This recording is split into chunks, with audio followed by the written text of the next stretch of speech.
mis à disposition. Voilà, je laisse la parole à mes collègues pour qu'ils puissent se présenter peut-être.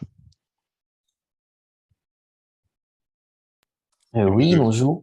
Bonjour, Olivier Plot, conseiller informatique à la CPAM de la Mayenne. Excuse-moi Olivier, je t'ai coupé. Fabien Roure, délégué assurance maladie, caisse primaire du Mans.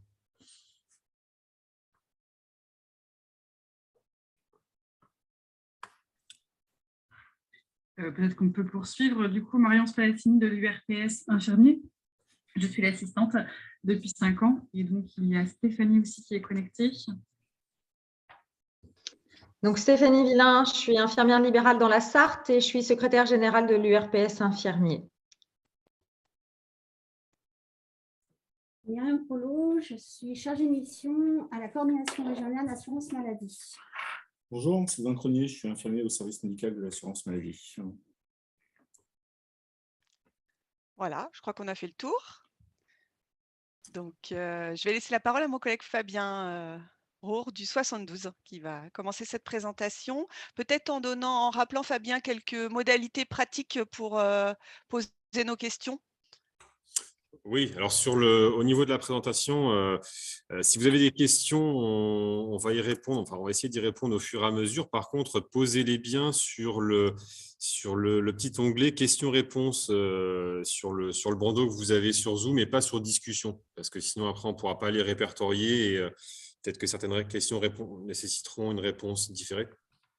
Donc voilà, posez-les plutôt sur questions-réponses. Est-ce que Stéphanie Villain, vous vouliez commencer l'introduction avec l'URPS?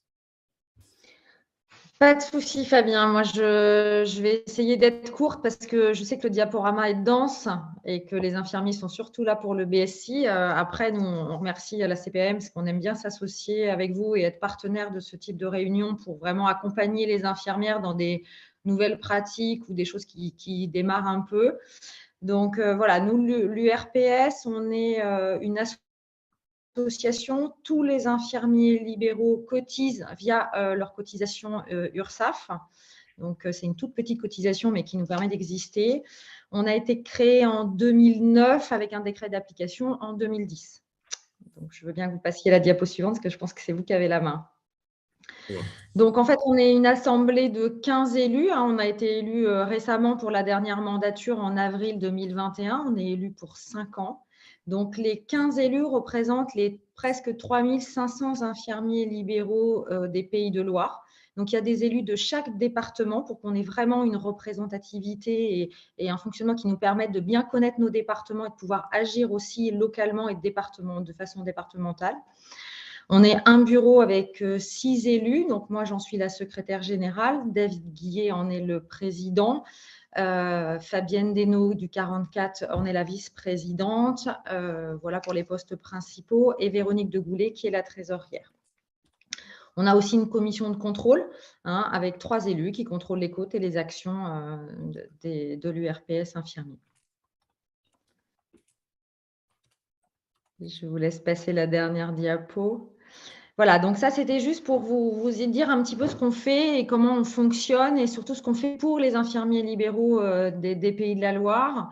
Notre première mission, c'est surtout de les représenter auprès des institutions et pour ça, on les représente tant dans des institutions départementales que régionales, au niveau des conférences régionales de la santé et de l'autonomie, la CRSA. On est dans les conseils territoriaux de santé au niveau des départements. On est aussi en région au niveau des COREX sur la concertation des soins de premier recours. On est sur les CATS, sur des acteurs de département aussi. Donc, on siège dans ces instances pour porter la voix des infirmiers libéraux, être au courant des projets qui se développent et pouvoir savoir comment on inclut les professionnels des Pays de Loire dans tous ces projets. Au niveau de la mission 2, on est sur participer à la mise en œuvre de la stratégie régionale de santé. Donc, pour ça, on participe activement à des réunions pour anticiper et programmer la stratégie régionale de santé pour les 5 prochaines années.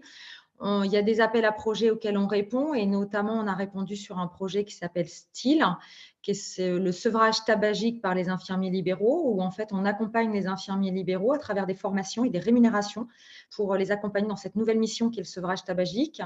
Donc c'est un projet qui existe déjà depuis plusieurs années, qu'on est en train de redévelopper sur l'ensemble des pays de Loire, et toutes les informations sont disponibles sur le site de l'URPS si vous avez envie d'accéder à ces formations et d'accompagner vos patients dans le sevrage tabagique.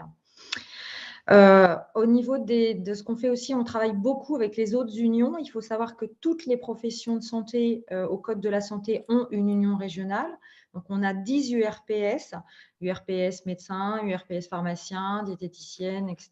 Donc, on travaille en partenariat avec eux de façon très étroite au niveau de la région pour pouvoir aussi développer des projets. Et à l'heure de l'exercice coordonné, le fait qu'on s'entende très, très bien et qu'on ait une inter-URPS fait qu'on peut aussi conjointement développer des projets avec les autres unions, porter la voix des infirmiers sur des projets qui pourraient être parfois très médecins ou porter la voix auprès des pharmaciens et vraiment travailler ensemble sur la place et le rôle des infirmiers libéraux. Au niveau d'accompagner les infirmiers dans leur quotidien, on a travaillé pour ça sur une boîte à outils qui est accessible sur le site, sur l'application URPS. Je vous invite à la télécharger. Elle est pleine d'outils, pleine de fiches, des accès à la nomenclature, etc. D'ailleurs, si à l'issue de ce webinaire d'aujourd'hui, on sent qu'il y a un besoin qu'on vous accompagne en créant une fiche dans la boîte à outils sur le BSI, c'est tout à fait quelque chose qu'on pourra envisager. On a travaillé aussi sur une charte avec les HAD. On est en train de le faire avec le SIAD. Vraiment, c'est dans l'accompagnement des pratiques au quotidien.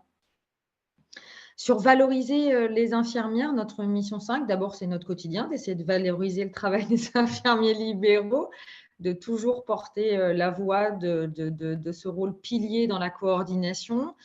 C'est aussi, parfois, on a travaillé aussi avec les IFSI pour mieux accompagner les infirmiers libéraux sur des formations au tutorat pour mieux comprendre le nouveau référentiel et pouvoir encadrer au mieux les élèves qui viennent en stage dans nos cabinets. Et puis ensuite, c'est surtout de communiquer. Pour ça, on a un site internet, on a une application, on a des newsletters que vous recevez si vous vous inscrivez, vous nous donnez vos mails. On a un site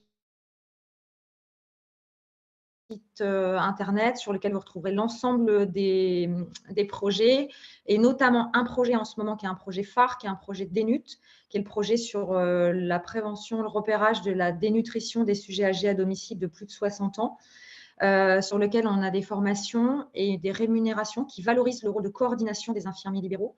Où en fait, on fait rentrer nos patients dénutris ou à risque de dénutrition dans un parcours de 4 à 6 mois, qui est un parcours pluriprofessionnel, où le patient va rencontrer le diététicien, les enseignants en activité physique adaptée ou les kinés, avec le médecin traitant en accompagnant le pharmacien, pour vraiment pouvoir sortir de la spirale de la dénutrition et avec l'infirmier qui a vraiment un rôle pilier dans la coordination de ce parcours.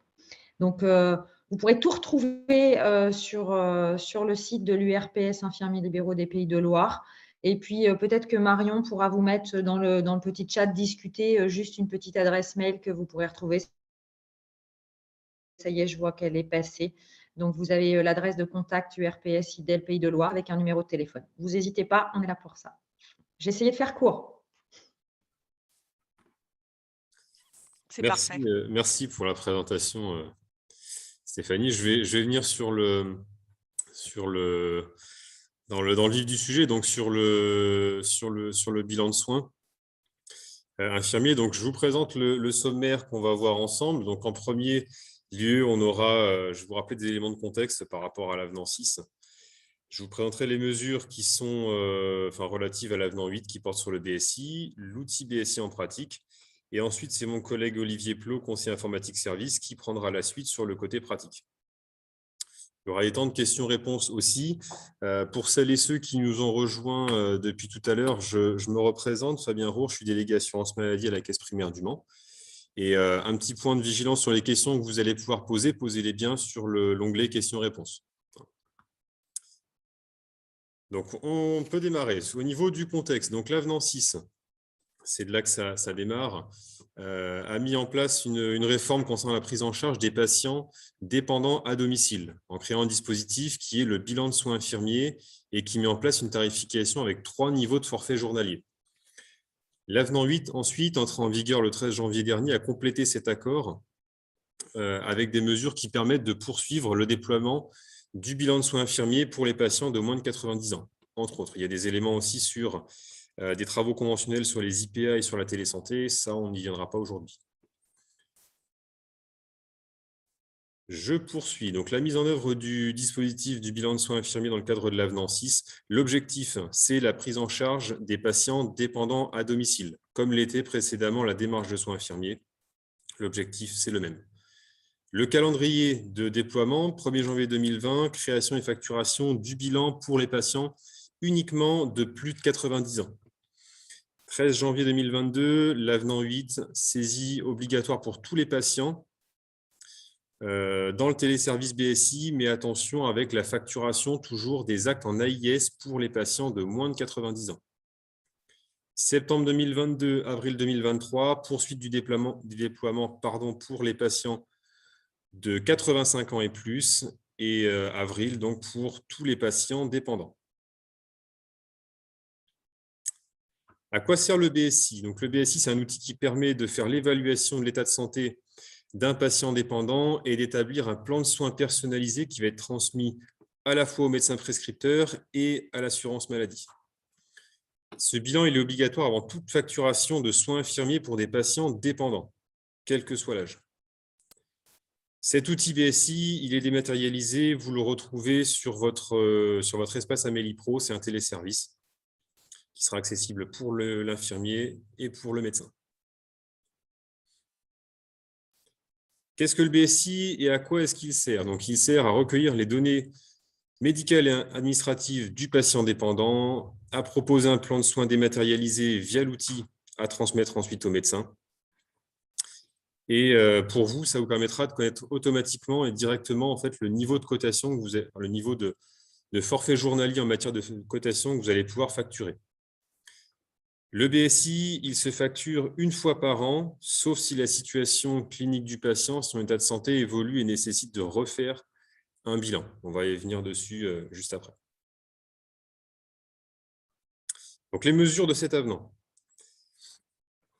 Donc, entre le 1er janvier et le 31 mars, il y a eu une coexistence entre la DSI et la BSI, puisque les dernières rédactions de DSI, c'était le 31 décembre. Enfin, c'était au mois de décembre 2021 et elles arrivent à échéance au mois de mars. Le renouvellement de ces démarches qui avaient été faites, donc pour les patients de moins de 90, seront faites sur le téléservice BSI. Moins de 90 en plus des patients âgés qui étaient déjà sous ce format DSI. Donc, à compter du mois d'avril, il n'y aura plus que des bilans de soins infirmiers, quel que soit l'âge du patient. Dans la mesure où les DSI avaient une durée de vie de 3 mois, fin décembre, c'est terminé, donc fin mars, on n'est plus sur la rédaction de ces DSI. Le calendrier, c'est celui qu'on voyait tout à l'heure à septembre 2022 et avril 2023 pour le déploiement.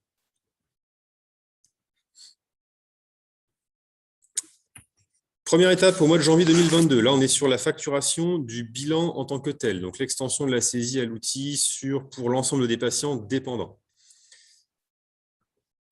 Donc, la saisie du BSI sera faite et facturée pour les patients de moins de 90 ans sur les mêmes modalités que celles qui étaient mises en place pour les patients de 90 et plus.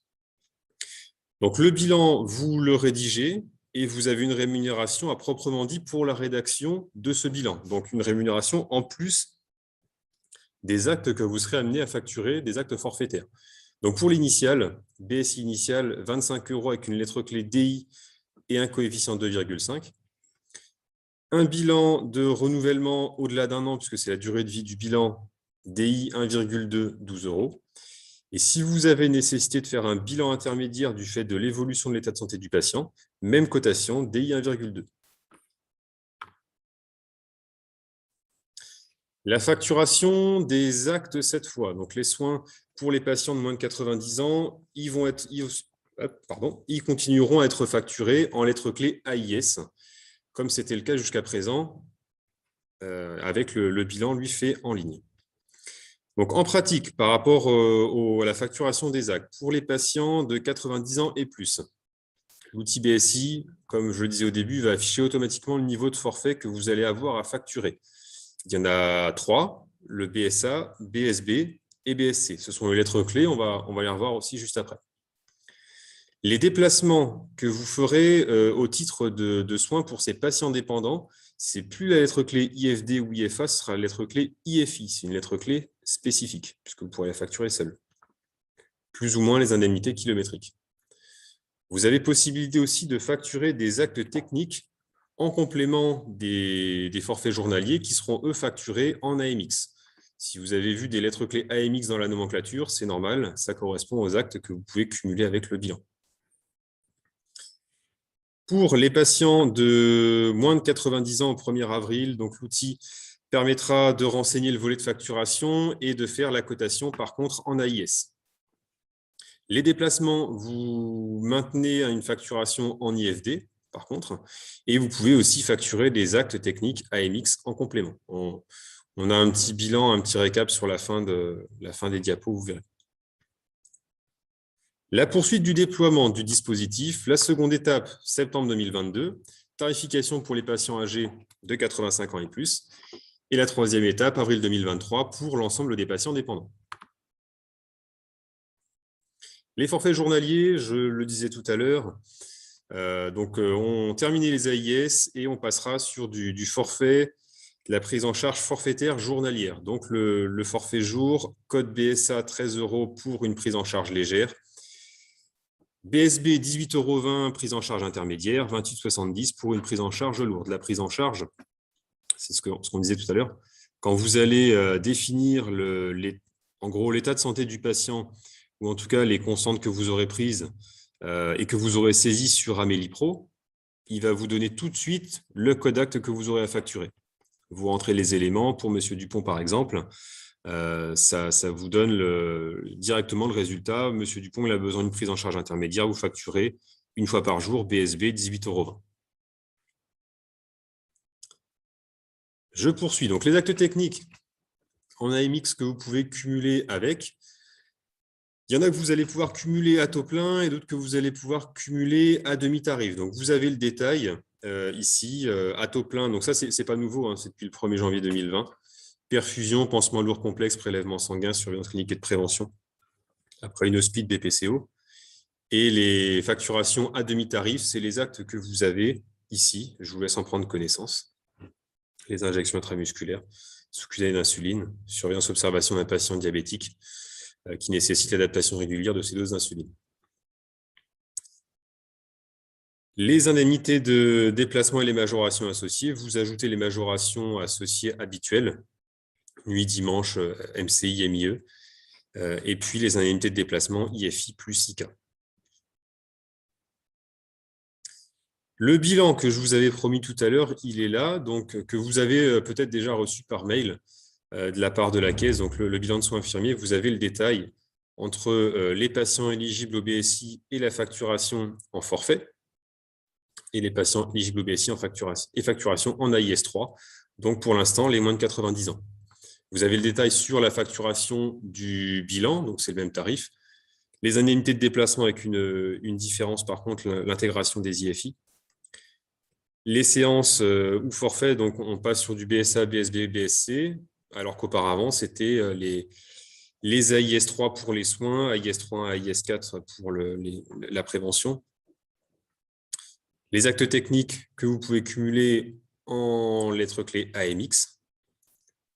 Et les majorations autorisées, les majorations de nuit et tout ce que vous avez en dessous sur le tableau.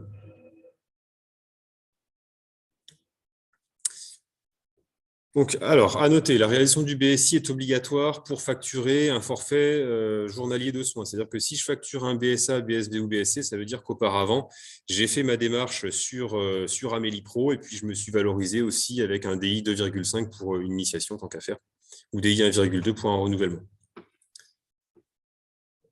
Le bilan saisi doit être le reflet des seules interventions que l'infirmier réalise en propre. Il a une durée de validité d'1 an. Au-delà, on refait la démarche sur Amélie Pro. Et en cas de prise en charge du patient par plusieurs infirmiers, c'est là où ça peut être plus compliqué, le forfait n'est facturable qu'une seule fois par jour et par un seul infirmier. À voir comment vous allez faire si quelqu'un passe le matin et et un collègue le soir. Et c'est pour ça que les IFI, c'est une indemnité kilométrique, enfin de déplacement spécifique, puisque vous pourrez la facturer seule, sans avoir à facturer le forfait BSA, BSB, BSC. On laisse un petit temps si vous avez des questions.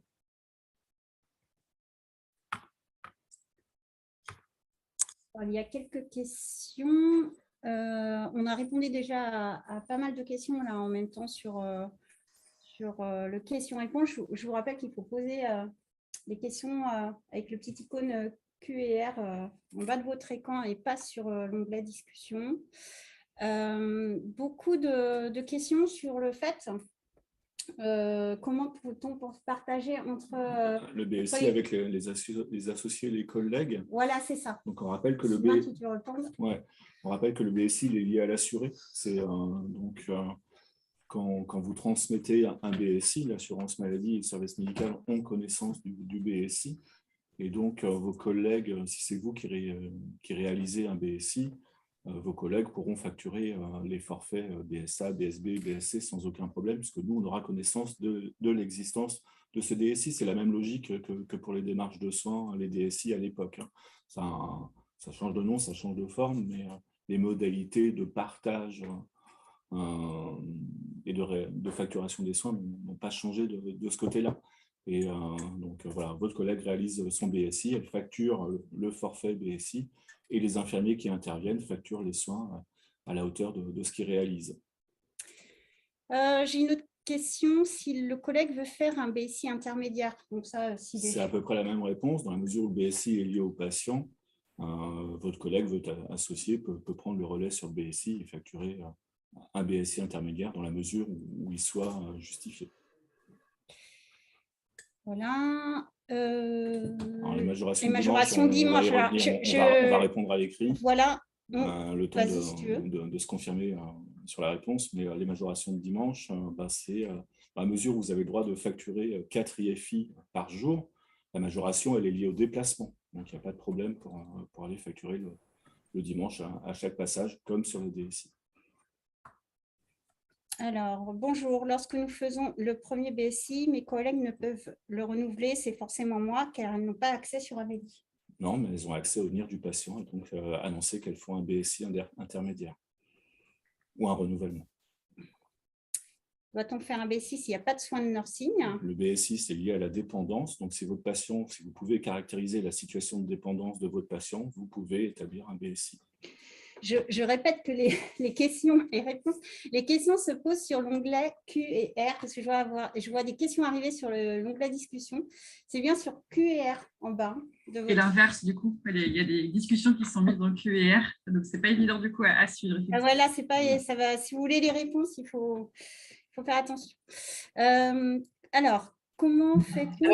Ce n'est pas l'onglet Q et R, c'est l'onglet questions-réponses. Qui s'affiche sur nos écrans. Ah d'accord, alors effectivement, moi c'est QR, alors ça dépend peut-être des licences. Oui, moi aussi c'est QR. Ouais. Alors, comment fait-on quand le patient n'est pas à la CEPAM? Voilà, un 6, on peut répondre. Peut-être, Olivier, tu peux répondre? Non, je n'ai pas, j'ai pas de réponse par rapport à ça. Je pensais que ça fonctionnait avec la MSA. C'est interrégime, normalement. C'est interrégime, normalement, c'est ça, hein? Oui, normalement, oui. Ça fonctionne, c'est interrégime. Ouais. Pour la prescription médicale, si le médecin fait une ordonnance de 3 mois et que l'on réalise un BSI, doit-on redemander une ordonnance au bout de 3 mois? Le BSI est valable 1 an. Donc, vous allez facturer les soins à la hauteur de ce que vous faites pendant 3 mois. Ou pas. Et puis, si vous continuez les soins, votre BSI sera actif pendant 1 an. S'il fait une ordonnance de 3 mois. S'il fait une ordonnance de 3 mois, c'est vrai que là, pour le coup, c'est l'ancienne pratique des DSI donc, qui n'était valable que 3 mois. Là, aujourd'hui, on établit un BSI pour 1 an. Donc, voilà, vous avez saisi le BSI, il est valable 1 an. Alors ça doit être la suite de la question tout à l'heure. Elles peuvent facturer, mais elles ne peuvent pas le renouveler sur Amélie. Elles ne peuvent pas renouveler le BSI, a priori, sur Amélie. Tu sais, Olivier? Non. C'est-à-dire pas possibilité de renouveler dans quel cas? Pour quel type de patient? Bah, elles ne peuvent pas renouveler le BSI de la collègue, apparemment. Ah, de la collègue, oui. Non, mais en fait, la Caisse nationale a bien conscience de ce problème que les collègues ne voient pas les BSI des consoeurs et fera évoluer le téléservice justement pour donner une visibilité aux mêmes infirmières d'un cabinet. Mais aujourd'hui, oui, effectivement, techniquement, c'est cloisonné entre chaque infirmière.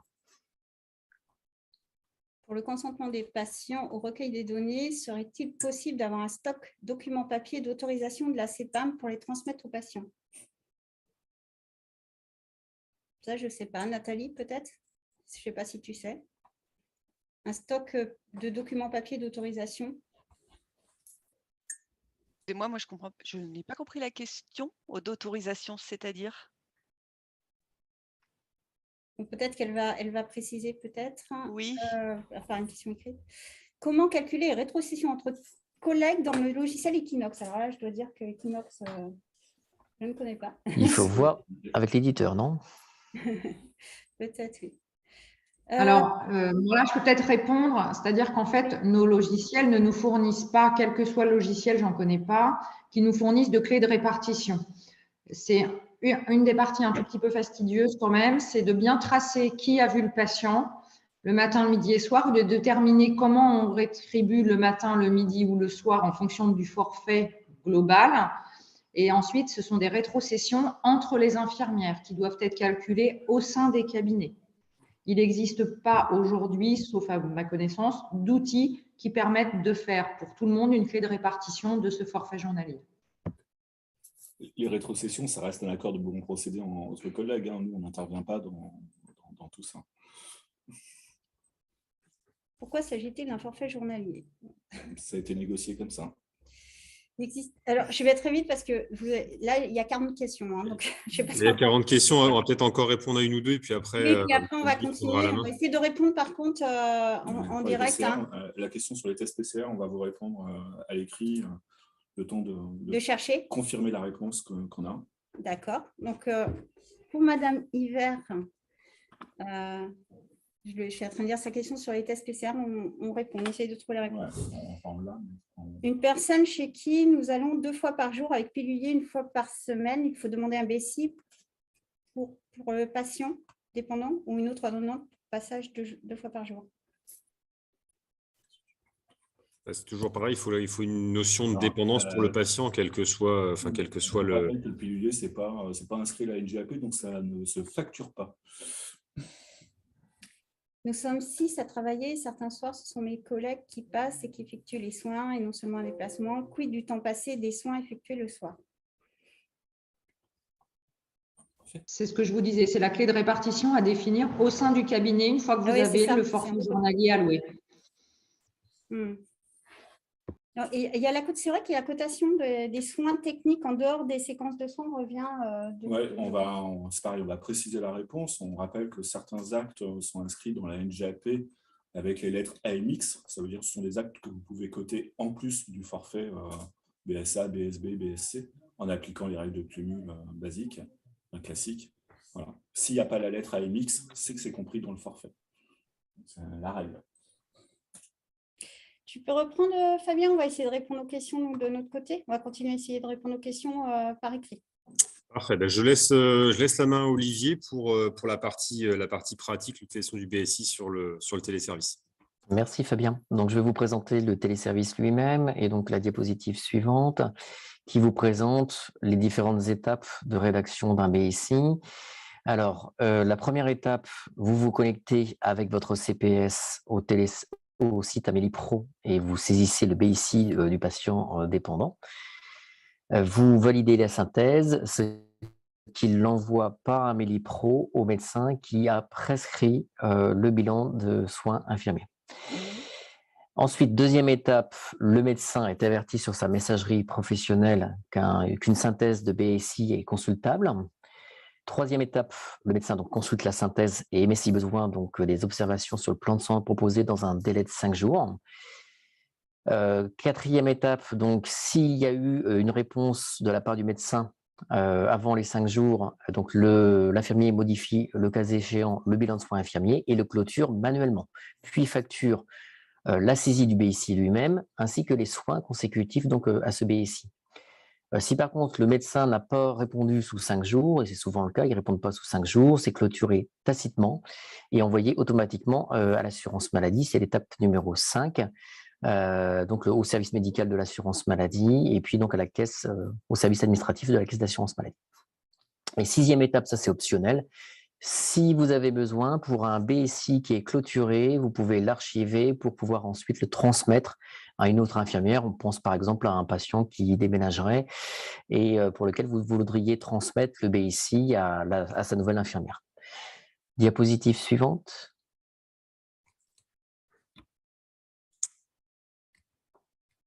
Alors ça va, on clique plusieurs fois, Fabien, vas-y encore une fois. Voilà.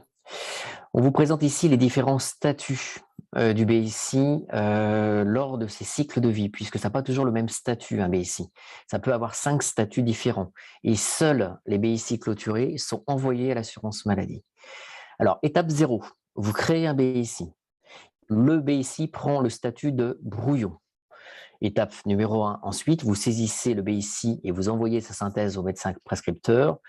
Le BSI change de statut, il prend le statut en attente d'avis. Étape numéro 2, sans réponse de la part du médecin sous 5 jours, le BSI est clôturé automatiquement, il prend le statut de clôturé. À l'inverse, si le médecin répond avant les 5 jours, c'est l'étape numéro 3.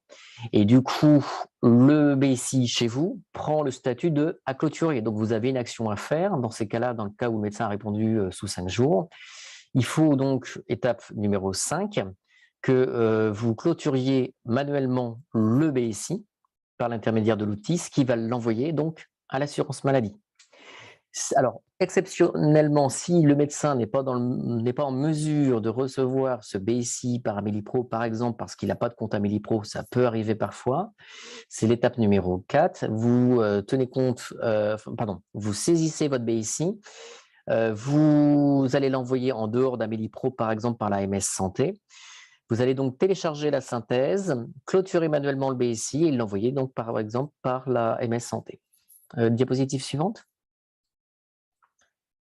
Les 2 grandes étapes quand vous êtes en train de rédiger un BSI, c'est que, vous allez rédiger un certain nombre de documents, compléter un certain nombre de volets administratif, médical, facturation. Et à partir de ce que vous avez saisi, Amélie-Pro va générer automatiquement une synthèse. Cette synthèse reprend tout ce que vous avez saisi précédemment. C'est structuré selon un plan bien défini, c'est toujours le même plan qui est utilisé, c'est standardisé. Et cette synthèse, donc, elle est transmise au médecin prescripteur, puis quand c'est clôturé manuellement ou automatiquement, cette synthèse est transmise à l'assurance maladie. Une petite remarque concernant le volet facturation. Le volet facturation ne sert pas à facturer. Il faut qu'en parallèle de compléter Amélie-Pro, vous alliez sur votre logiciel habituel pour facturer l'acte d'avoir rédigé le BSI.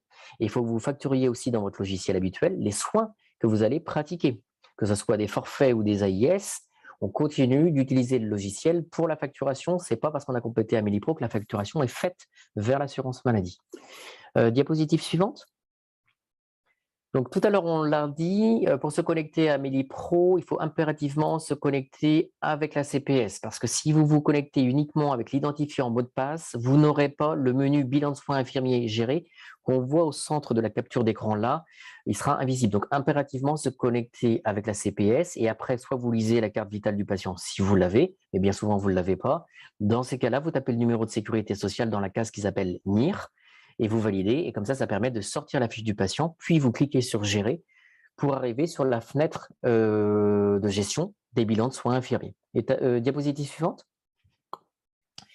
Pour créer un BSI, vous avez différents moments pendant lesquels vous pouvez créer un BSI. Vous pouvez donc d'abord saisir l'identité du patient, créer un BSI. Vous pouvez reprendre un BSI que vous aviez commencé à rédiger, mais que vous avez enregistré à l'état de brouillon parce que vous alliez y revenir plus tard. De même que pour un BSI clôturé, vous pouvez le renouveler, donc créer un nouveau BSI à partir de ce BSI clôturé. Diapositive suivante. Ensuite, vous allez compléter 5 écrans. Premier écran, l'administratif. Deuxième, le médico-social. Troisième, les soins. Quatrième, les éléments de facturation. Cinquième, la synthèse. Diapositive suivante. Donc, sur le volet administratif, automatiquement, quand on connaît le médecin traitant, l'assurance maladie va indiquer l'identité du médecin traitant. Si toutefois l'identité n'était pas remontée, c'est à vous de la saisir manuellement. Et si le médecin qui a prescrit le bilan de soins infirmiers n'est pas le médecin traitant, vous devez indiquer que le prescripteur n'est pas le médecin traitant et vous indiquez l'identité de la personne qui a réellement prescrit le bilan de soins infirmiers.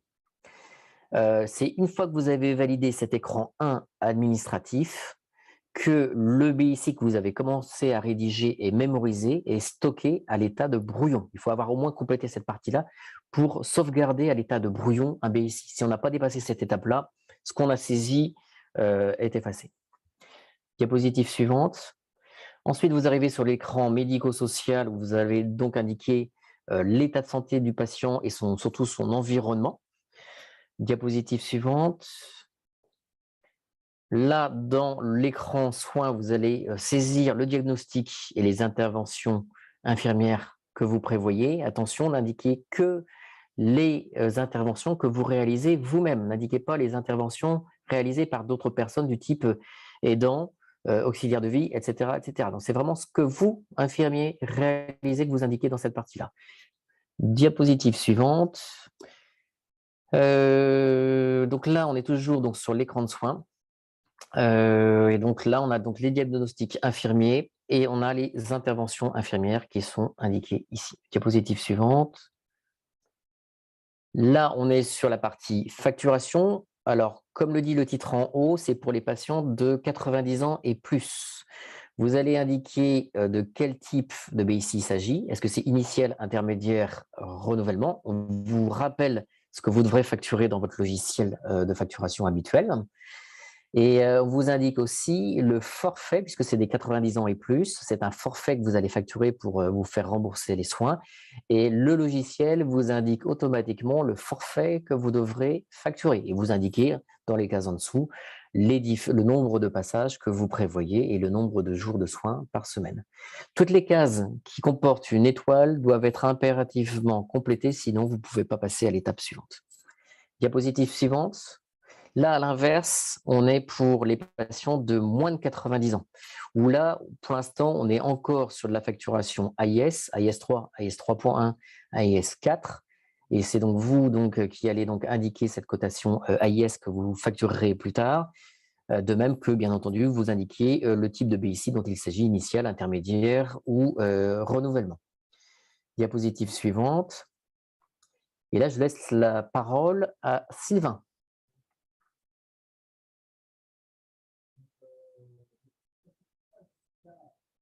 Sylvain. Oui, excuse-moi. Oui, on récupérait le son et on était en même temps en train de répondre aux nombreuses questions qui apparaissent. Aux nombreuses questions. Aux très nombreuses questions. Et j'en profite pour rappeler que les questions se posent dans le bouton Q et R et non pas discussion, puisque je vois qu'il y a encore 10 questions sur discussion. C'est plus facile pour nous de vous répondre quand c'est centralisé que quand c'est éparpillé. Ouais. On voulait juste aussi refaire un point sur l'algorithme du questionnaire, vous dire que c'est quelque chose qui avait été négocié entre les syndicats professionnels et tout, que ça ne sortait pas de nulle part, que il y avait eu une prise en compte de toutes les dimensions du soin, le relationnel, la complexité, les actes techniques et tout ça, et que dans l'algorithme, tout ça avait bien été pris en compte. Et que pour chaque domaine de dépendance, votre algorithme, l'algorithme BSI, retenait l'action infirmière qui mobilisait l'effort de soins le plus important. Donc, en fait, ce qui allait vous réclamer le plus de temps et de technicité. Voilà, donc il n'y avait pas d'inquiétude là-dessus. Vous faites, en fait, comme à l'époque où vous faisiez des DSI, voilà, tout ça est bien pris en compte par l'algorithme. Ça a été réfléchi avec la profession.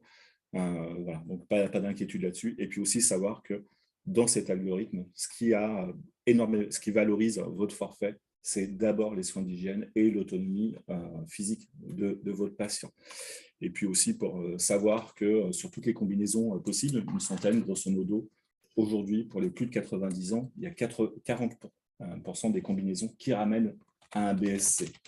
Voilà, ce qui est quand même important comme proportion.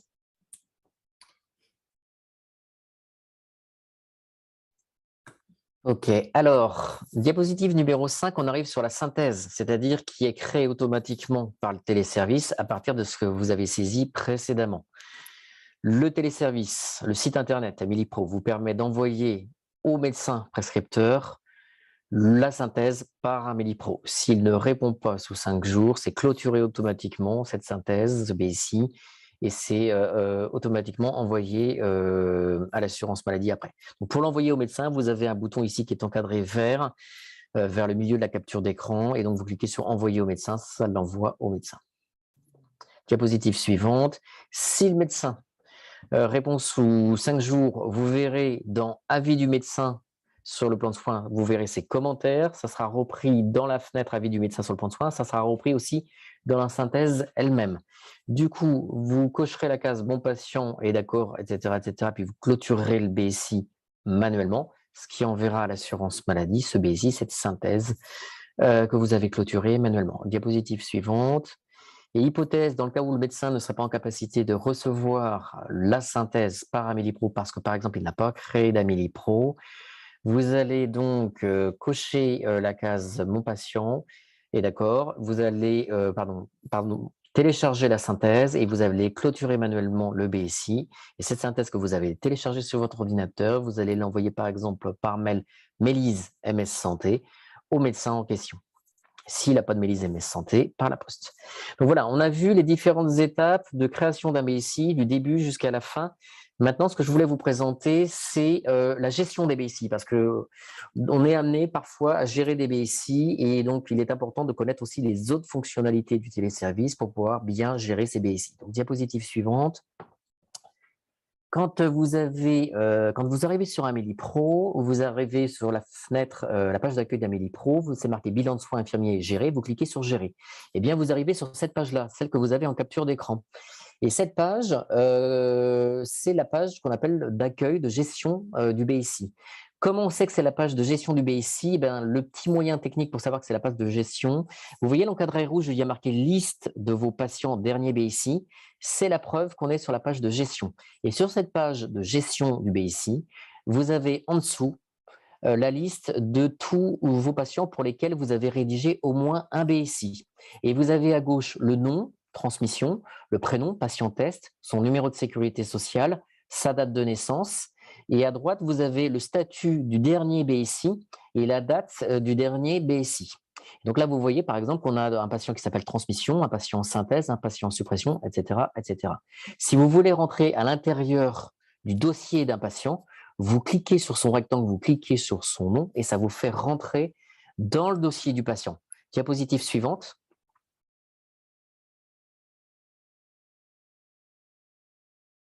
Marqué dossier de patient test saisi, c'est la preuve qu'on est dans le dossier d'un patient et vous avez dans les rectangles blancs la liste de tous ces BSI que vous avez rédigés précédemment. Et vous avez à gauche le statut du BSI, BSI renouvelé. À droite, vous avez de quel type de BSI il s'agit, BSI renouvelé. Et à droite, vous avez le statut du BSI. Est-ce que c'est un BSI à clôturer? Est-ce que c'est un BSI déjà clôturé précédemment? Est-ce que c'est un BSI en attente d'avis? Est-ce que c'est un BSI à l'état de brouillon, au statut de brouillon, à reprendre?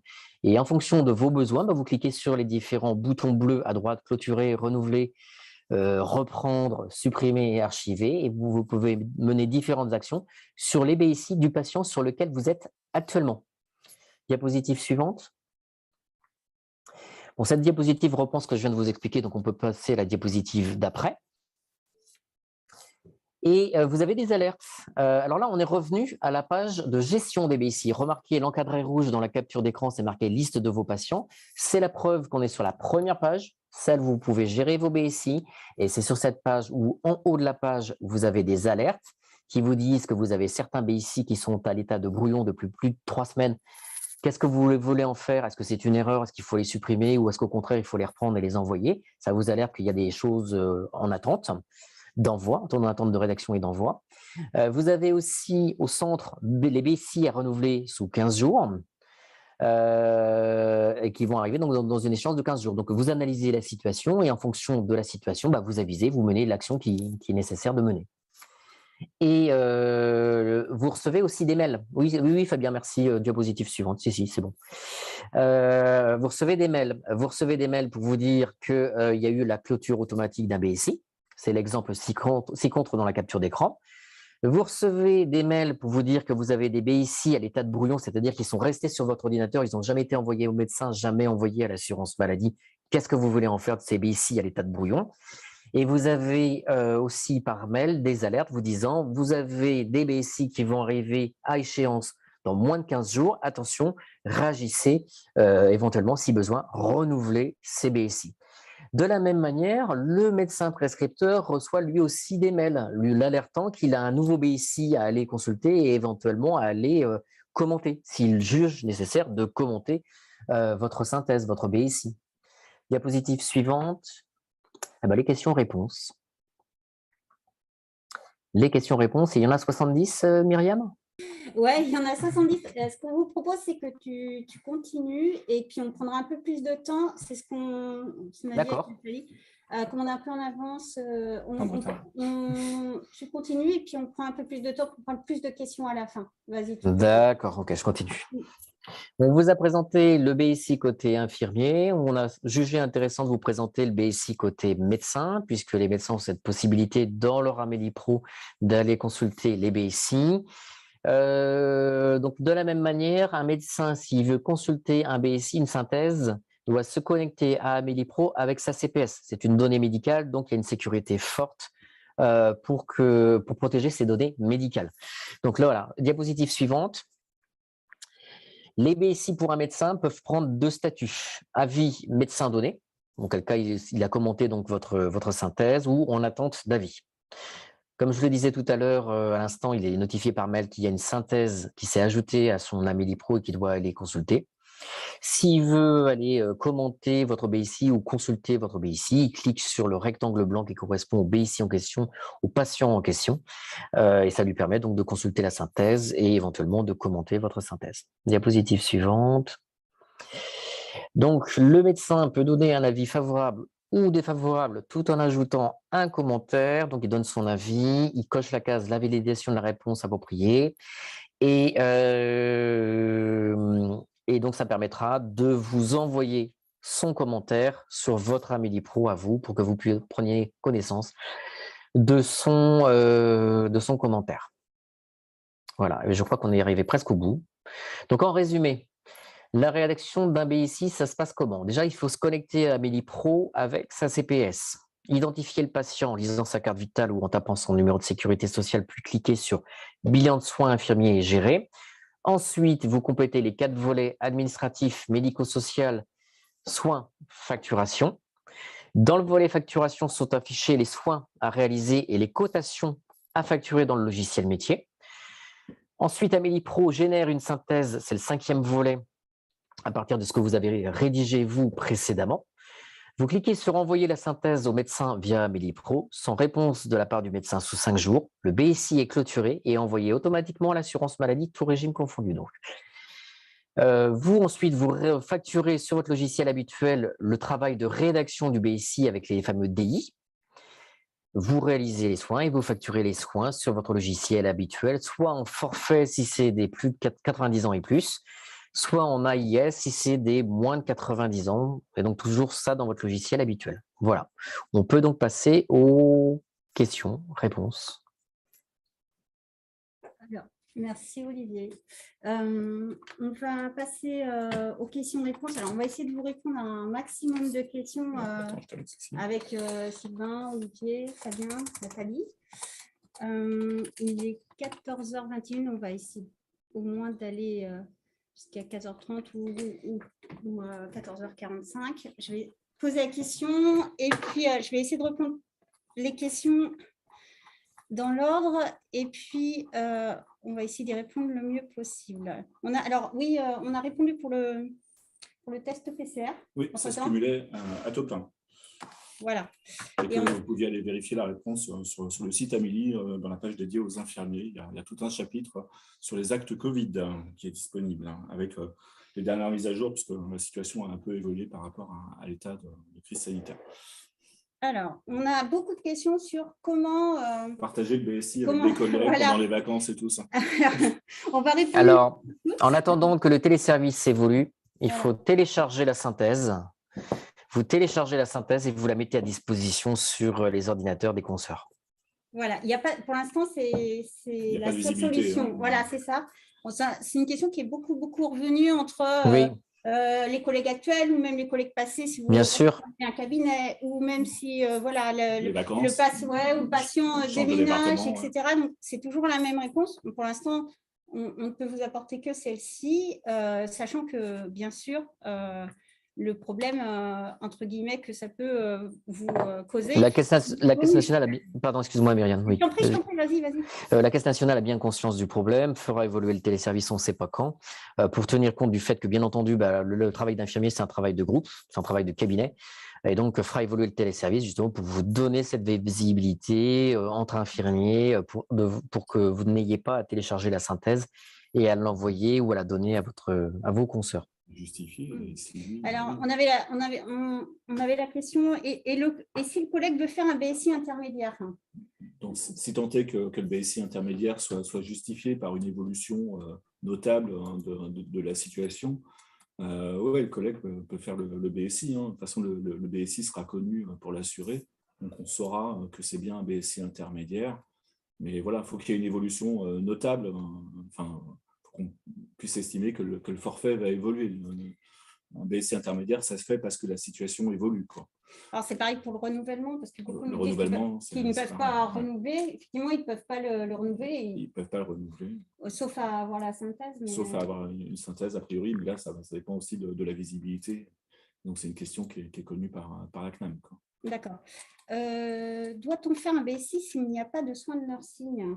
Alors c'est pas ça le BSI. On en revient à la situation de dépendance. Hein. Voilà, c'est ça. Un BSI, c'est comme la DSI, c'est-à-dire qu'à un moment, vous caractérisez une situation de dépendance, et si vous pouvez la caractériser, vous allez au BSI. La situation de dépendance, ce n'est pas seulement le nursing. Hein. Il y a aussi, c'est d'abord le nursing dans la prise en charge des infirmiers, on ne va pas se mentir. Mais voilà, c'est comment est-ce qu'on caractérise une situation de dépendance. Il y a aussi une information sur Amélie à ce niveau-là. La question, c'est est-ce que vous auriez facturé en AIS 3 ou en AIS 4 si vous aviez facturé en AIS 3 ou en AIS 4, a priori, vous pouvez aller au BSI, il n'y a pas de raison, quoi. Vous allez sûrement obtenir un BSA, un AIS 4, ça va répondre à un BSA. Mais voilà, qu'est-ce que vous auriez fait en AIS? Alors, on regardera pour les soins techniques en dehors des séquences de soins, où il y a beaucoup de questions sur comment facturer les soins techniques en dehors des soins. Donc, on en revient avec cette lettre AMI ou AMX qui est présente dans la NGAP. Donc, il faut reprendre la NGAP. Si l'acte apparaît en AMI ou seulement en AMI, alors ça veut dire qu'il fait partie du forfait. S'il apparaît en AMX, ça veut dire qu'il peut être coté en dehors du forfait. Alors, sur des questions aussi sur la prescription du médecin. Alors, je te laisse un peu dire ce que tu penses. Oui, je pense que les délégués de l'assurance maladie ont aussi la réponse. C'est que pour l'instant, on est encore bienveillant sur les prescriptions et on est à séance de soins infirmiers, nursing, il y a quelques abréviations qui circulent que certains d'entre vous connaissent, HOSP, hygiène, observation, surveillance, prévention.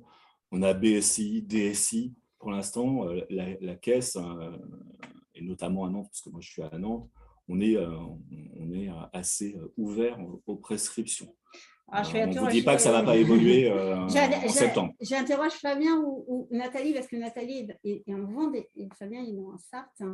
Je ne sais pas comment c'est chez vous, mais je sais que voilà, je pense qu'on n'exige pas encore exactement les mots BSI, mais je pense que… Non, pas BSI ni DSI comme c'était le cas. La notion de dépendance, par contre, sur la prescription, c'est possible qu'elle soit attendue, à vérifier. Oui. Alors, je confirme qu'elle est attendue. Alors après, si le mot dépendant n'est pas mis noir sur blanc, et si le médecin, en fait, tourne sa phrase en indiquant que c'est une dépendance, en y mettant, on a vu quelques phrases un peu, on va dire, synonyme, on prend aussi. Mais l'important, c'est que sur la prescription, on ait bien cette notion-là et que ce soit bien notifié. C'est-à-dire que de quoi est-ce que le patient a besoin, en fait. Donc, on a fait des rappels au niveau des médecins généralistes parce qu'on sait que ce n'est pas facile pour vous, infirmières, d'obtenir des prescriptions qui soient claires, précises, avec tout ce qu'il faut dessus. On le sait. On fait régulièrement des rappels aux médecins. C'est pas simple, hein. Mais de toute façon, il faudra nous le notifier, en fait, hein, si ce n'était pas clairement. Oui, le mieux, c'est qu'il note BSI. Je vois une remarque là. Effectivement, le mieux, ce serait que le médecin note BSI, mais Ouais, ils le font le pas médecin, je ne toujours. sais pas s'il va connaître spécialement le terme DSI, même Ouais, s'il a accès au ouais. téléservice. Mais en tout cas, la notion de dépendance, si elle y est, au moins, on couvre la prescription. Juste pour vous dire, au vu des questions qui étaient nombreuses, on a même deux infirmiers de service médical qui sont en train de vous répondre. J'espère que… alors, si peut-être une question pour Olivier. Vous dites que le BSI est envoyé en parallèle au médecin. J'ai été amenée à faire 2 BSI et dans les 2 cas, ça me demandait de l'envoyer par mail ou par courrier au médecin.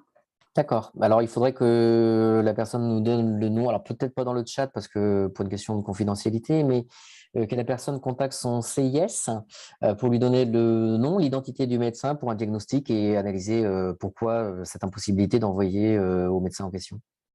Parce que c'est un envoi, oui, c'est envoyé en parallèle au médecin. Normalement, c'est un envoi automatique. C'est un envoi automatique par un Medipro. Ça ne devrait pas lui proposer ça. On est bien d'accord.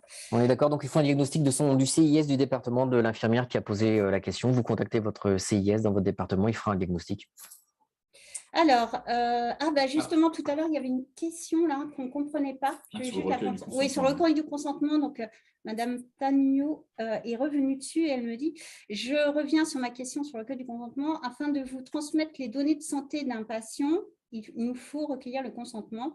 Vous avez sûrement un document type que nous pouvons transmettre au patient afin d'attester de l'accord de transmission des données de santé. » Est-ce que c'est un consentement écrit ou un consentement oral? Parce que, par exemple, pour alimenter le DMP, c'est un consentement oral du patient pour que son professionnel consulte son DMP. Et il n'y a pas d'écrit, il n'y a pas de signature manuscrite de la part de l'assuré.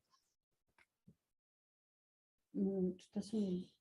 Consentement, on est sur des systèmes… Je pense à un consentement oral. Hein. Je pense que plus à un consentement oral. De toute façon, quand on faisait des DSI, on les transmettait aussi aux médecins.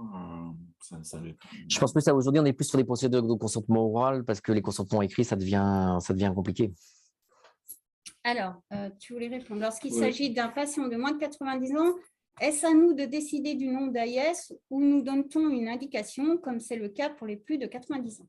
Alors là, c'est les 6, je pense. Est-ce que l'outil fait une proposition sur le… Non, c'est que tu as trois propositions et c'est l'infirmier qui choisit. Donc, c'est à l'infirmier de savoir ce qu'il doit coter en AIS. C'est comme pour la DSI auparavant, c'est l'infirmier qui décide du nombre d'actes dont il a besoin, du nombre de passages. C'est ça. C'est ça. Donc, c'est à partir de la nomenclature que vous savez ce qu'il faut compléter.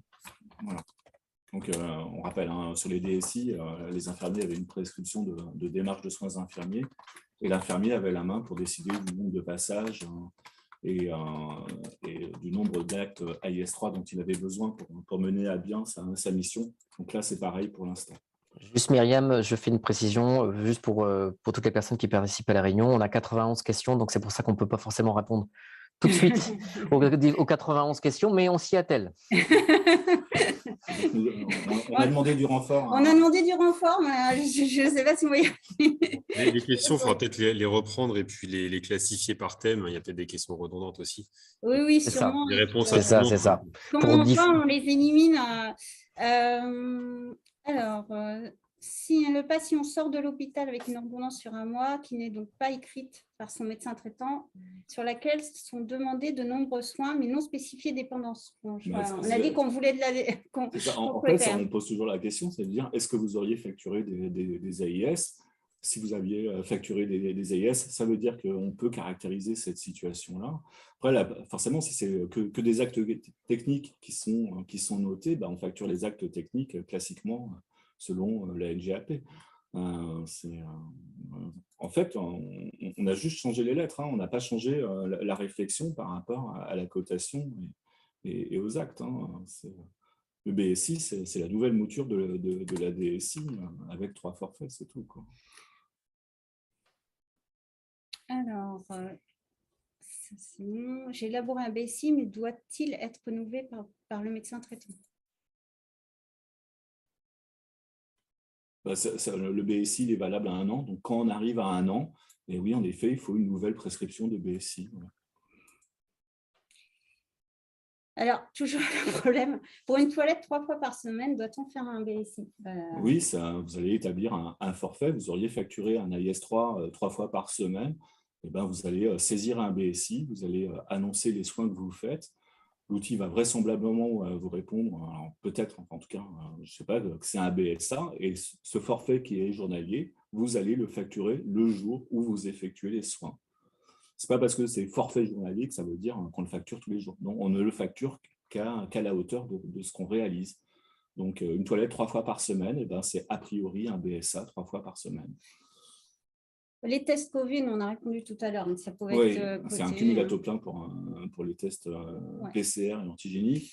Allez vérifier l'information, elle évolue, elle a encore évolué la semaine dernière en tapant Amélie, infirmier, Covid. Je veux dire, on a une situation d'état d'urgence sanitaire qui est en train d'évoluer et donc les réponses évoluent assez rapidement ces temps-ci. On va avoir déjà facturé les tests PCR avec des IS3, ils sont gratuits.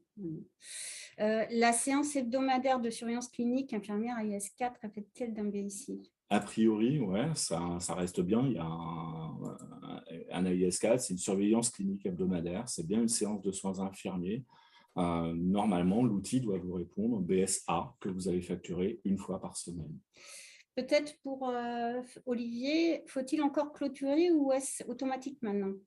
C'est automatique. S'il n'y a pas eu de réponse sous 5 jours de la part du médecin, c'est automatique.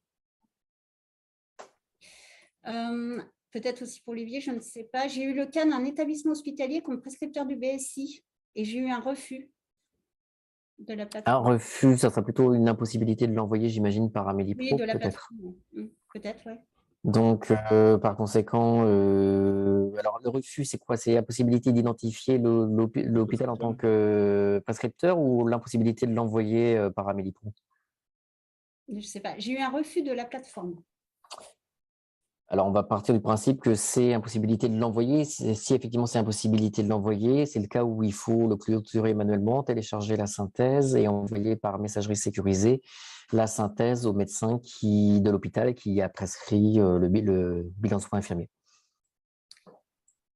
Alors, L'envoyer, a répondu l'infirmière. d'accord, parfait. Comment fait-on pour transmettre à la collègue, par exemple? C'est Madame Miller qui demande ça. Transmettre, ça dépend ce qu'elle je pense que c'est pour la synthèse. Je pense. La synthèse, on peut l'imprimer depuis Amélie Pro, quoi. Il faut aller sur le volet synthèse et là, vous pouvez l'imprimer ou la télécharger pour la donner par mail sécurisé. Ou si vous partagez le même ordinateur, vous le téléchargez sur l'ordinateur dans un répertoire commun. Alors, toujours le même problème. Peut-on établir un BSI pour un passage ou 2 par semaine? Ça dépend ça dépend de l'état de dépendance. Je vous dis, si en AIS, vous aviez facturé un AIS3 1 fois par semaine, 2 fois par semaine, vous saisissez votre forfait dans l'outil BSI, vous allez avoir une réponse et cette réponse-là, vous la facturez à la hauteur de votre nombre de passages. Faut-il faire une demande d'entente préalable à l'issue du BSI? Alors, en fait, la DSI était une entente préalable, le BSI est une entente préalable, et à l'instant où c'est clôturé, ça vaut accord, a priori. Je pense que ça vaut accord. Je pense à l'instant où il est clôturé, c'est que tout le monde est d'accord. Et puis, nous, de toute façon, là, aujourd'hui, l'avantage du BSI, c'est que on n'a pas a priori de doute sur le niveau de forfait, sur le niveau de facturation. Donc, alors, toujours, le médecin doit-il obligatoirement prescrire BSI sur son ordonnance? On a donc répondu à ça. Lors d'une vaccination domicile, comment on facture? On a dit qu'on pouvait... Alors, ça dépend de la vaccination. Est-ce qu'on parle bien d'une vaccination Covid? Et donc là, on est dans les actes dérogatoires. Si on est sur une autre vaccination, style grippe et tout ça, l'injection aujourd'hui d'une grippe, c'est un AMI1, c'est une sous-cute, une intramusculaire, et ça se cote en AMX. C'est dans l'article 1 de mémoire. Je ne répète pas non plus les questions qui donnent des cas de patients comme il y a une surveillance hebdomadaire des pansements, etc. Ça dépend de votre appréciation de la dépendance tout le temps. Il y a beaucoup on nous dit, peut-on faire un BSI pour une surveillance, etc. Donc, ça dépend. Pour une surveillance hebdomadaire, Voilà. est-ce que vous auriez facturé en IS4? Et donc, dans ce cas-là, en effet, vous pouvez aller au BSI. S'il y a des pansements, on est sur des actes techniques. Et donc, vous facturez vos soins normalement à côté. Alors, lorsque je fais une BSI pour demander des AIS3, on ne nous demande pas combien d'AIS par jour on souhaite coter. Comment faire? Si, je crois qu'il y a une case de mémoire. De mémoire, il y a une plus case, l'écran, mais ouais. c'est sur les captures d'écran qu'on a fait. Je pense qu'il y a une case pour dire le nombre d'AIS qu'on veut. Il me semble aussi. Ouais. Il me semble aussi. Je regarde, mais à partir de nos On te captures laisse d'écran. regarder, on avance, tu nous dis. Pour nous coter un AMX 5.1. Alors, l'AMI 5.1, c'est un... Plus MCI ou AMI. Alors là, c'est une question hors BSI, donc on va Ouais, pas répondre. okay. On va vous renvoyer à l'article 3 de la NGAP, chapitre 1, pansement lourd et complexe. Alors, dans le statut 3 BSI, avons-nous un message pour nous prévenir? C'est quelque chose qui est lié à Olivier, au téléservice peut-être? Oui, c'est alors statut 3. C'était quoi? Rappelle-moi la question. Excuse-moi, dans le statut 3 BSI, avons-nous un message pour nous prévenir? C'est une bonne question. Il faut que je me renseigne. Normalement, oui, mais il faut que je me renseigne. Oui, c'est-à-dire que le médecin a répondu avant les 5 jours. Et donc, il faut que l'infirmière prenne connaissance de la réponse du médecin et aille clôturer manuellement le BSI. Est-ce qu'elle est RT rapidement de cette réponse du médecin? Je regarde et je vous redis. D'accord, ok. Alors, je passe. Alors, je ne pense pas que ce soit avec des AIS. En tout cas, ils sont gratuits. Pour saisir sur le site les séances de surveillance hebdomadaire anciennement cotées AIS 4, on peut valider AIS 4. On ne peut pas par semaine. Ouais. Non, vous pouvez valider le fait que c'est un AIS 4 et c'est vous, dans votre facturation, vous ne le ferez qu'une fois par semaine. Au bout d'un an ou 6 changements, nos collègues ont accès au BSI fait de notre compte déjà effectué afin de la renouveler ou modifier. Non, on a dit qu'il n'y avait pas encore de visibilité, mais que par contre, nous, on avait connaissance qu'il y avait un BSI, et que donc on ne serait pas surpris de voir une nouvelle facturation. Alors attention, on n'intervient qu'une fois par semaine et pourtant on est obligé de noter une fois par jour, sinon ça ne valide pas. Ça, je pense que c'est un problème qui doit être connu par la CNAM. Maintenant, ce qui compte, c'est que vous, c'est votre facturation. Vous ne facturez que les soins que vous effectuez. Il y a un problème, Olivier? Je n'ai pas connaissance. Non, en fait, donc apparemment, l'infirmière nous explique qu'elle veut coter un IS4, qu'elle réclame un IS4, qui est un acte qui se facture une seule fois par semaine. Et apparemment, on comprend à sa question qu'elle dit qu'elle est obligée de noter une fois par jour. Peut-être, oui. Mais donc, dans ce cas-là, c'est la facturation. Nous, on est aussi sur une lecture de la facturation. C'est sûr que quand on va lire le BSI et qu'on va comprendre ce que fait l'infirmière et qu'on va comprendre que ça n'est pas une séance de nursing, par exemple, et tout, on comprendra. De toute façon, je pense que dans les résumés, on arrivera nous aussi à lire surveillance clinique hebdomadaire par l'infirmier. On saura que ça se facture qu'une fois par semaine. Et si on le voit facturer 2 ou 3 fois, forcément, on fera la grimace. Alors, je réitère ma question. Donc attention, 2 fois, peut-être qu'il est dans le lot des questions. Pour un passage 2 fois par jour avec pilulier 1 fois par semaine, le patient n'est pas dépendant. Donc, il ne faut pas de BSI. Non. D'accord. On facture 3 AIS. AIS 3, pardon, le jour du pilulier. Alors, un pilulier, on le rappelle, ça ne se facture pas. Ça n'est pas inscrit à la NGAP, un pilulier. Donc, ça ne se facture pas. C'est ça à pas confondre avec l'administration de médicaments comme on peut avoir des fois aussi. En effet, par contre, l'administration de traitement pour troubles psychiatriques, ça se facture. C'est l'article 10, c'est AMI 1.2 plus MAU. Par contre, le pilulier, ça n'est pas inscrit à la NGAP, nulle part, donc ça ne se facture pas. Vous ne pouvez pas facturer la préparation d'un pilulier. Et on devient bête là-dessus. que ce soit dit. Oui. Lors du passage du BSI au plus de 85, je pense que c'est 85 ans, nos cotations passeront-elles directement dans MX? Je ne sais pas, ça tu sais Fabien? Attends, tu veux répéter s'il te plaît? Oui, excuse-moi. Lors du passage du BSI au plus de 85 ans, Oui. nos cotations passeront-elles directement dans MX? Les AMX, c'est simplement les actes supplémentaires. Ouais. Oui, donc… Ils sont facturables, les AMX, avec les AIS aussi. Ouais. Voilà. Alors, oui, il y a une de mes collègues du cabinet part courant septembre. Nous ne pourrons donc pas faire de bilan intermédiaire ni de renouvellement de BSI sur les patients qui ont déjà été enregistrés. Si elle a la synthèse avant. Oui, si elle a la synthèse. Et puis, je vous dis, nous, on aura connaissance qu'il y avait un BSI qui avait déjà été fait. Donc, elle prendra la main sur, enfin la main, c'est une expression pas terrible, elle prendra la main sur le dossier du patient et elle fera pour le coup un BSI ou de renouvellement ou intermédiaire. Et nous, on saura que c'est cohérent puisqu'on verra la préexistence du dossier. Alors, oui, lorsque l'on passe une fois par semaine, donc un BSA par semaine, lors des soins à rajouter ponctuellement type prise de sang, peut-on facturer un BSA en plus de l'AMX ce jour-là? Vous facturez ce que vous faites. Voilà. Et si la prise de sang, elle est… Et la prise de sang aujourd'hui, elle se cumule à taux plein depuis 2019, enfin depuis l'année 6. Facturez ce que vous faites. Alors, en respectant les règles de cumul, bien sûr. Si mon patient a 90 ans au milieu de l'année, est-ce que je dois refaire la démarche sur Amélie Pro? Mmh. 90 ans au milieu de l'année. Dans la mesure où le BSI est commencé, la DSI est commencée. On va aller au bout des actes en AIS dans la mesure où elle est moins de 90. Et une fois que les 90 passent, et surtout que le délai de 3 mois était échu. Mais là, il n'y a plus de rédaction DSI, donc de toute façon, on est en BSI quoi qu'il arrive.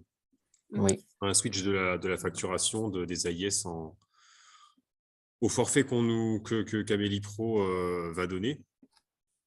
Quand la DSI sera arrivée à échéance. Quand la DSI sera arrivée à échéance. Une question pour Olivier. Si on s'est trompé dans le BSI, comment revenir dessus pour le rectifier? Aïe, non, on ne peut pas rectifier. Pourtant, il a dit, s'il vous plaît, monsieur ou madame. On ne peut pas rectifier, donc… On ne peut pas rectifier, on ne peut pas annuler pour l'instant. On a aussi eu la question d'une infirmière qui s'était trompée de patient. Sylvain, j'imagine qu'il serait bien d'informer le service médical de la caisse compétente. On a alerté les médecins conseils à la région. Pour l'instant, on sait qu'on ne peut pas annuler un BSI. Voilà. Par exemple, on a eu le cas il n'y a pas très longtemps d'une infirmière qui s'est mélangé les doigts poliment en saisissant le nerf de son patient.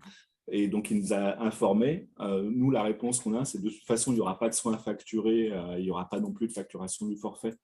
Donc, dans la mesure où ça ne coûte rien, on va être bienveillant et tout. Mais pour l'instant, en effet, c'est remonté au niveau régional. Mais par exemple, au niveau national, on ne peut pas annuler ce forfait. Donc, Sylvain, alors, dans le dossier patient. Ouais. Je pense qu'on peut voir la question sous deux angles. En fait, il y a effectivement, on se trompe complètement de patient. Ça va être sans suite. Ouais. Voilà. Il y a aussi, je ne me suis pas trompé de patient, mais par contre, j'ai oublié de mettre des éléments médicaux intéressants et j'aimerais bien les rajouter. Je pense qu'il faut aller dans un BSI intermédiaire. C'est peut-être ça le plus simple. OK. Dans la mesure où il y a le droit à 2 par an, je pense que… Moi, je ferai un BSI intermédiaire. Alors après, est-ce qu'il y a un délai entre le BSI initial et le BSI intermédiaire? Ça, par contre, c'est au niveau 6. À niveau informatique, non. Est-ce qu'il y a une protection à ce niveau-là? Je ne sais pas. Informatiquement, non, mais réglementairement. Réglementairement, non. En effet, le patient peut se dégrader très vite et la prise en charge devenir lourde alors qu'elle était simple initialement. Moi, médicalement, je ne vois pas de contre-indication à faire un BSI intermédiaire au bout de 15 jours si la situation s'est franchement dégradée ou améliorée. Alors, que se passe-t-il si l'avis du médecin est défavorable? Le médecin prescripteur? Ouais. Le médecin qui donne… qui prescrit. Ben, Il faut repartir sur un nouveau BSI. ouais, Ils faut il faut s'entendent. modifier le BSI. A priori, Et- maintenant, il ne va pas vous dire que Ou un juste il n'est nouveau, pas parce d'accord. qu'on peut pas rectifier. Si on, Bah, on va du pouvoir coup, le si on a modifier. la main, si le médecin s'oppose au BSI, a priori, il va avoir fait une observation, quoi. Et donc, il faut voir quelles sont ses observations et réajuster son plan de soins. Ok. Prado, hein, je vois un Ouais, Prado. là, voilà. Pourquoi, dans le cadre d'un Prado, je ne peux pas faire de BSI? Bah, parce que le Prado, c'est un acte à part entière qui existe à la LGAP, c'est l'article 5 ter du chapitre 2. Ça a une cotation bien spécifique et donc il faut facturer les actes Prado selon la nomenclature Prado. Comment recevoir les mails d'alerte? Je n'en ai pas reçu. Olivier, peut-être pour toi? Même chose, il faut que vous contactiez le CIS, le conseiller informatique service de votre département pour... Excuse-moi, j'ai plusieurs personnes qui me disent ça. Donc, vous contactez les conseillers informatiques de vos départements pour signaler ce bug. Pour un diagnostic, vos CIS feront un diagnostic et trouveront une solution par rapport à ce bug. Alors, faut-il une ordonnance du médecin pour renouveler un BSI? Faut-il une ordonnance du médecin pour renouveler le BSI? Au renouvellement, oui, on est sur une prescription valable 1 an. Donc, quand la prescription arrive à échéance, il faut une nouvelle prescription. C'est comme les DSI qui étaient valables 3 mois. Au bout de 3 mois, retournez voir le médecin, on réclamait une nouvelle ordonnance. Ah, Olivier, j'ai quelqu'un qui me dit « Je n'ai jamais eu de message car j'ai oublié de clôturer un BSI au bout de 15 jours. » Il n'y a pas eu de message. Il n'y a pas eu de message et la personne a oublié de clôturer le BSI au bout de 15 jours. Ouais. Alors, attends. Il est clôturé au bout de 5 jours. Non, parce que, alors, non, il y a 2 choses. La notion de 15 jours fait référence au fait que le BSI allait arriver à échéance et qu'il fallait potentiellement le renouveler. Et donc là, c'est peut-être cette référence au fait que la personne n'a pas eu de message par rapport à un BSI qui arrivait à échéance. Même chose, il faut le signaler au CIS de votre département pour un diagnostic et puis une solution personnalisée. D'accord. Alors, nous avons plusieurs patients de plus de 90 ans à qui nous n'avons pas encore réalisé de BSI. Nous ne pouvons donc pas les facturer. Pourrons-nous les facturer en deçà de la date de réalisation du BSI? Bah non. Normalement. Bah non. Ouais, Bah non. Bah non.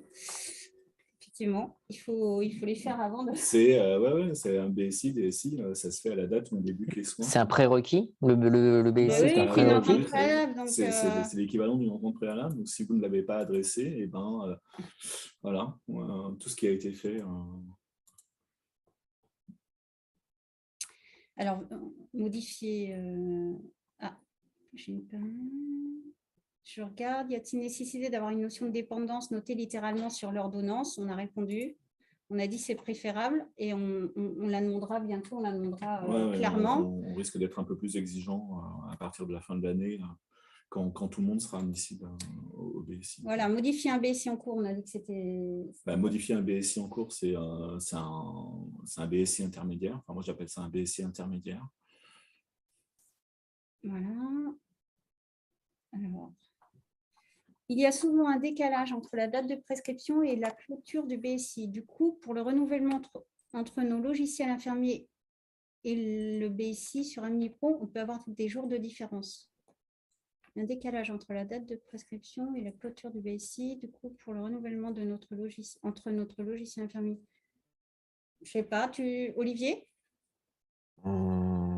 Non, je ne sais pas, parce que la date de renouvellement, elle est par rapport à quoi? Par rapport à la demande du BSI? Il y a souvent un décalage entre la date de prescription, donc je pose la date de prescription, et la clôture du BSI. Oui. Voilà. Du coup, pour le renouvellement entre notre logiciel infirmier et le BSI sur Amélie Pro, il y a un décalage. Ouais, on peut avoir je vois. Mais qu'est-ce qu'on peut y faire par rapport à ça?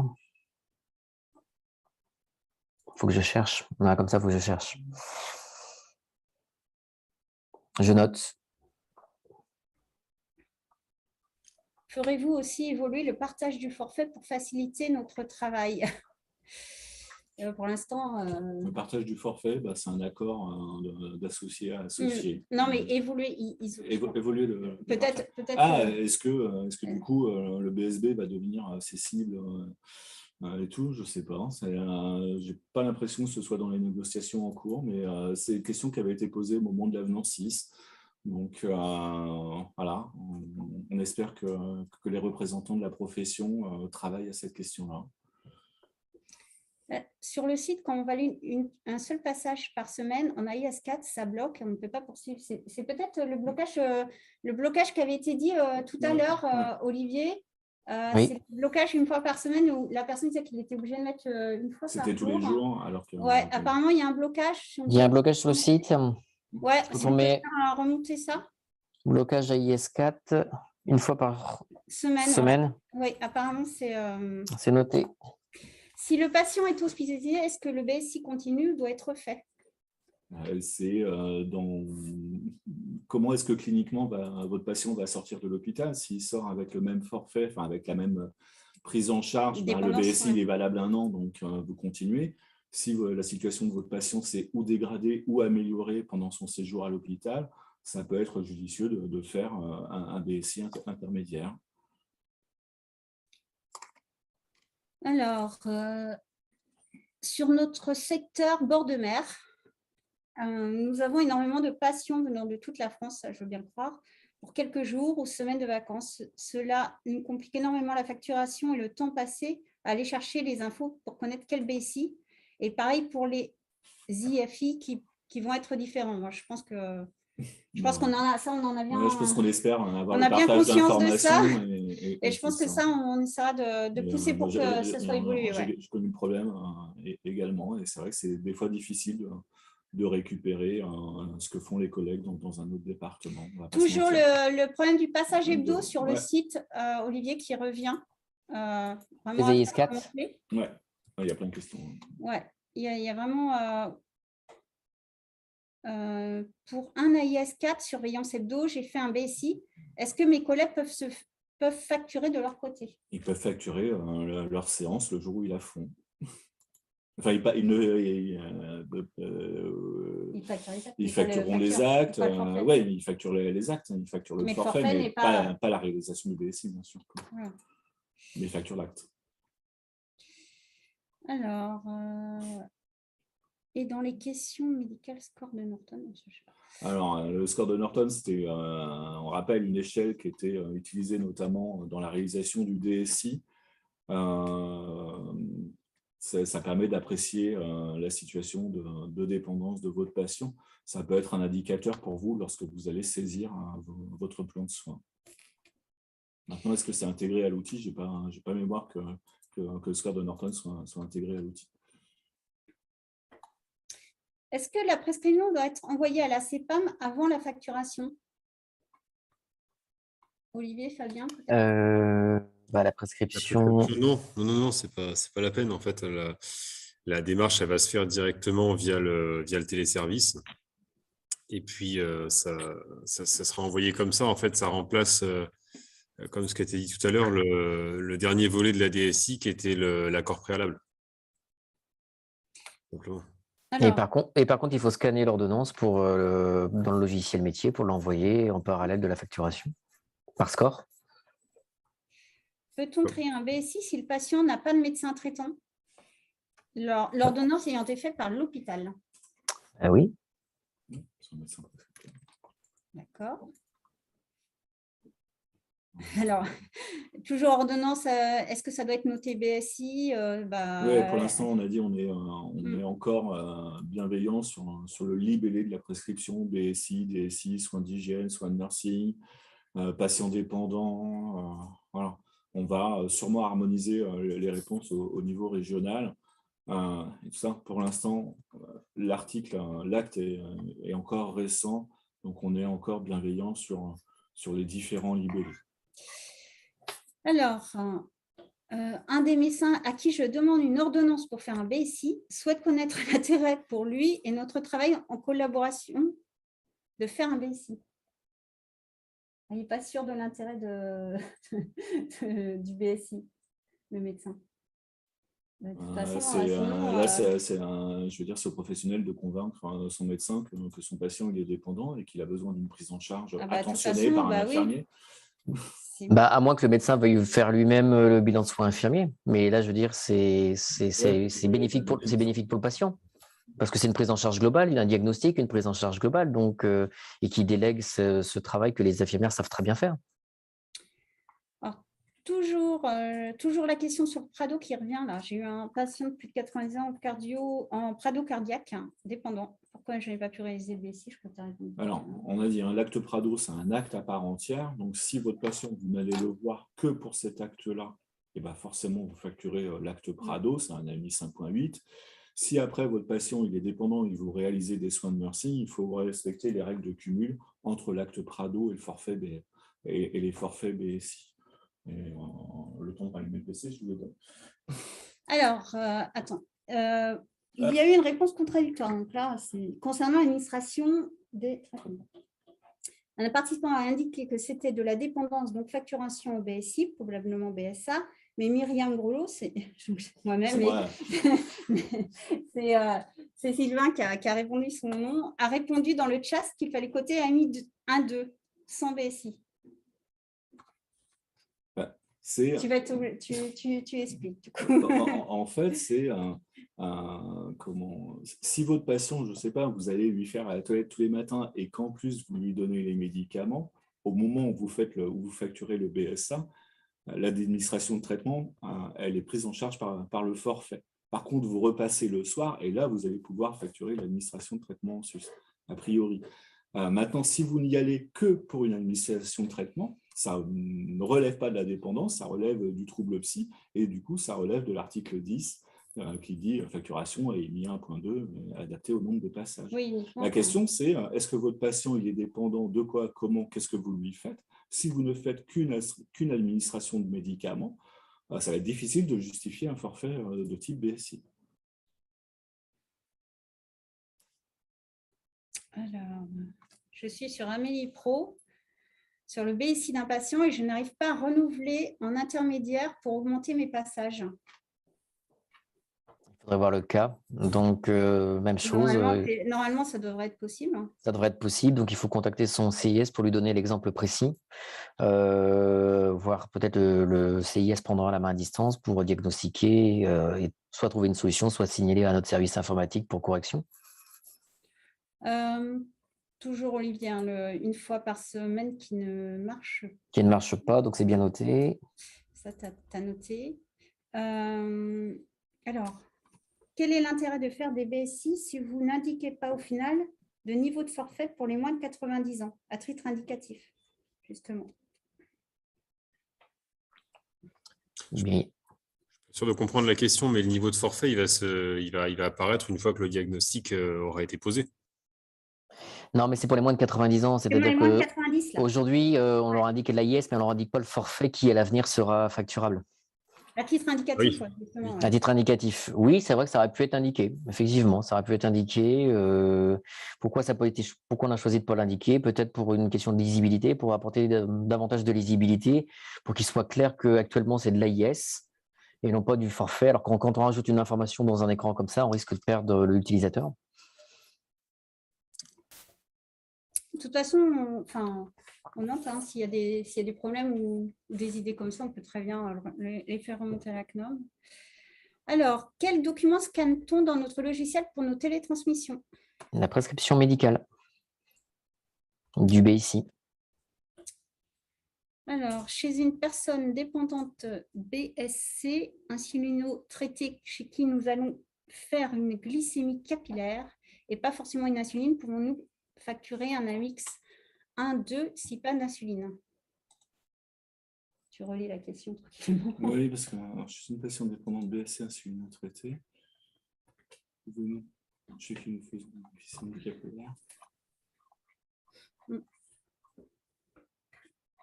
Tu veux répondre par écrit après?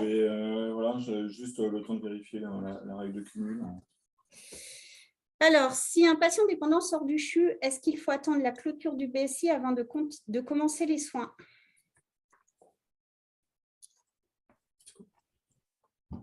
si un patient dépendant sort du CHU, est-ce qu'il faut attendre la clôture du BSI avant de commencer les soins? C'est plus Sylvain qui pourra répondre, je Oui, pense, par rapport à ça. j'ai un doute sur la question. En fait.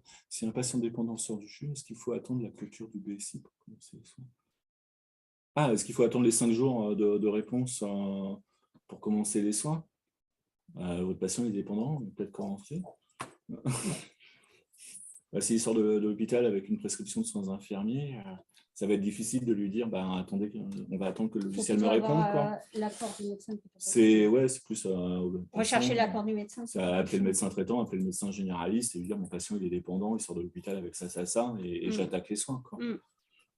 Alors, on nous demande l'intitulé exact de ce qui doit apparaître sur l'ordonnance. On n'a pas, Est-ce qu'on a un exemple d'ordonnance? Fabien, peut-être? Non, il n'y a pas de modèle. Par contre, on est bien d'accord, BSI, si on a le mot, c'est mieux, entre guillemets. En tout cas, pour l'instant, on ne l'exige pas, mais bientôt on l'exigera. Donc, BSI, dépendance. Quels sont les autres éléments? De toute façon, le bilan de soins, il est là pour un patient dont le prérequis, c'est la dépendance. Donc, le mot dépendance, il va suffire à lui-même. Même pour le médecin, ce sera plus simple de mettre ça plutôt que de noter BSI dessus. Donc, dépendance, c'est très bien. Ok. La question avec la glycémie.